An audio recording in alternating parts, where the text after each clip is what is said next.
There's so much. And it got to the point where FFF got boring, and we just wanted to sort of finish with it already, because as soon as we started talking about F5, we were just sort of looking forward to that, and not we just really had this big cool idea we wanted to get out of the way.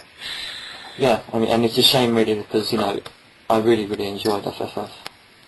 But, yeah. If it makes you feel better, I thought Nameless was pretty funny, so... Oh, thank you. I've always been a fan of Death, so, like, the character. Death the person. It's my overused character.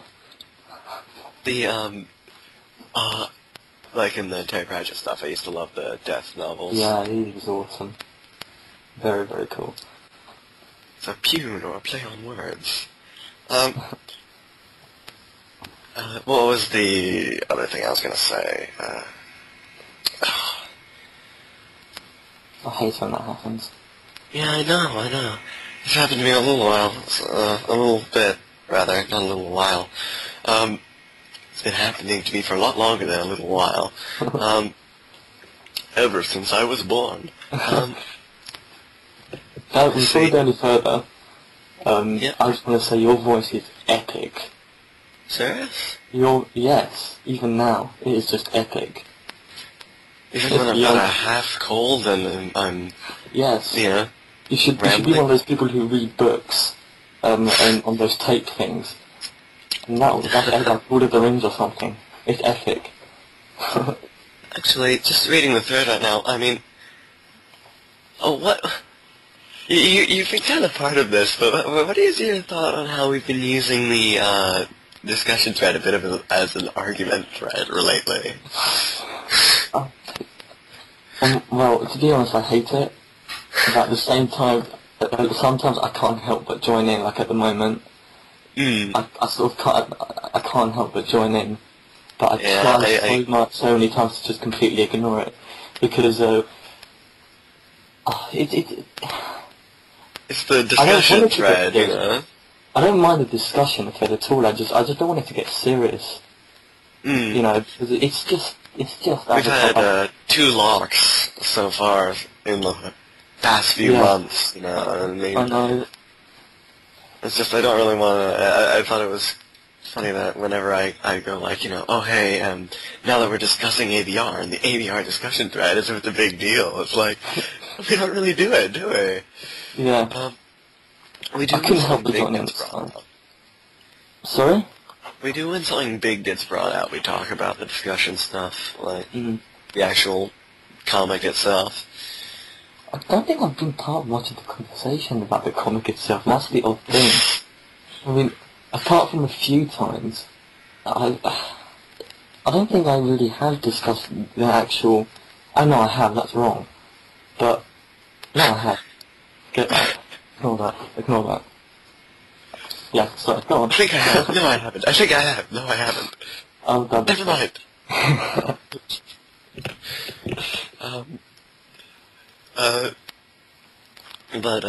Like, you use, was it Adobe Illustrator? No, I have Fireworks. Fireworks, right. Illustrator is amazing, but I love that as well. But yeah, go on. Really? Huh? Yeah. Because I'm just, your average Inkscape goon here. I'm just wondering exactly, like, using something like Fireworks, like, what sort of things do you do? Is it, like, how is it, have you used both of them? Like, how is it different? Well, okay, I'm gonna say this, because a lot of people keep saying about how much I hate Inkscape. Okay, to be honest, I don't hate Inkscape. I didn't say I hated Inkscape. I'm just saying, you know, you've used... No, I know, but genuinely, I don't hate it, I just dislike using it, because I find it irritating to use. But, I have... Sorry? I'll have to agree. Okay. I think it's irritating to use, but I mean, it does what I want it to do sometimes. Yeah. It's a bit like wrestling, though. The exporting thing, I don't get that. It's like, what? Anyway, well, Fireworks, I would describe it as a sort of a cut-down version of Photoshop mixed with Illustrator. And I think it's very underrated, because it's not used that much, apparently. but I really enjoy using it. Basically, I just really like the way the effects work. I find it very easy to use. But the one complaint I will make about it is when you use the bucket tool, it tends to leave loads of pixels around the inside edge. Yeah, which is really annoying. And sometimes you have to colour it again, or you have to sort of use the line tool to colour behind that layer and then flatten the selection so it's one. It's pretty frustrating, but you can get around it pretty easily. It's just an annoyance. I've never really been sure, but with other like programs like that, when it comes to templates, how does that actually work? Well, what you do is, for example, I'll draw the head, okay, and what I used to do is I used to draw it all on one layer. So then, whenever I wanted to change the figure's position, I would have to redraw the arm or something, which got annoying. But what I do now is I draw the head in all separate bits, because when you draw like one line or one circle, that's like one layer. But what I do is I draw, let's say, the circle for the head, then the two eyes and the mouth, and then what you do is you use an option called flatten selection, which makes a sort of one image. And I've got the layer, and I colour it in, and then I do the body, and then all the bits and pieces on the body, like the logos, if they've got a little logo on the shirt, or the colouring and blah blah blah. And then I flatten that selection, and that's another layer. And the same with the arms and everything like that. But with the arms, I don't flatten the selection, because once you flatten the selection, you can't manipulate it anymore. So if it's just an arm, I leave that as a sort of separate layer, so I can then sort of manipulate it easily when I want to. But yeah, I'm sure that was very interesting. Someone found it interesting. Something like that. I mean, I was mostly curious. It'd be kind of mean for me to not find it interesting. I mean, I could sit here talking about how you make a template in Inkscape, and like 4 people would find it interesting, but you do that before. Go on. I can't really explain that. I mean, you make some shapes and put them together.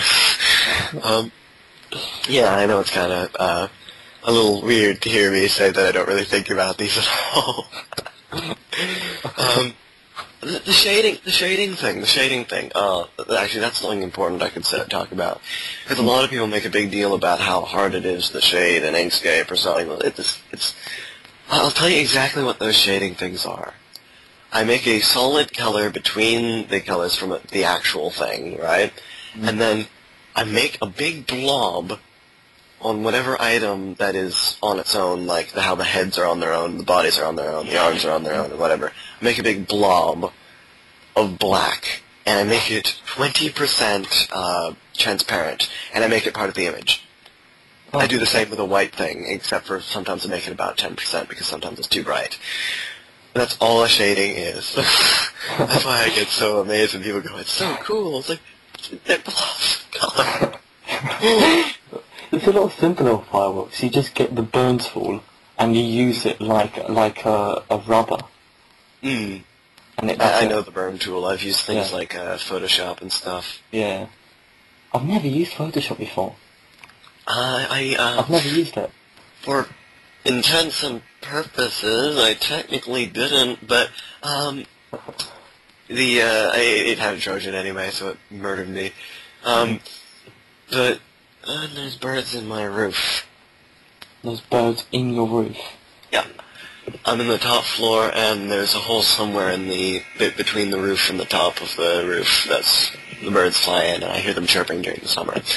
It wakes me up. Why don't you just hunt them? They're little things. What do I have to do? Eat them? Yeah, you can make a stew.